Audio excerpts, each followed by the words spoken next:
ప్రత్యేక క్యాంపులు పెట్టి మనోళ్ళందరూని అటు బీఆర్ఎస్ వాళ్ళు మేనేజ్ చేయడము, కాంగ్రెస్ వాళ్ళు మేనేజ్ చేయడము చేసి క్యాంపుల్లాగా పెట్టి మరి ఓటర్ ఐడీలు అక్కడ ఇప్పిస్తున్నారు. వాళ్ళు అద్దుకున్న ఇంటి ఆధారం.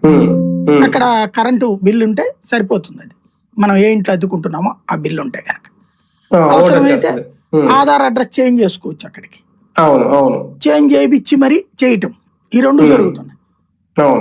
ఇక ఇక్కడది ఆల్రెడీ అమ్మ నాన్నల ఆధార్తో ఉంటాం కాబట్టి అక్కర్లేదు. ఇక్కడ రేషన్ కార్డులో ఉన్నాం కాబట్టి అక్కడ ఆధార్ ఉంటుంది. ఈ విధంగా అక్కడ ఓటు హక్కు వచ్చింది.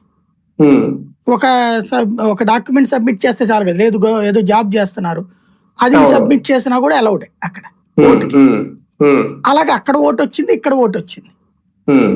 2019లో కేసీఆర్ ముందస్తు ఎన్నికలకు వెళ్ళిన కారణం అదే. 2019లో ఎన్నికలు జరిగితే ఆంధ్ర సెటిలర్స్ ఎవరైతే తెలంగాణలో ఉన్నారో వాళ్ళందరూ వెళ్ళిపోయి ఆంధ్రాలో ఓటేసుకుంటారు.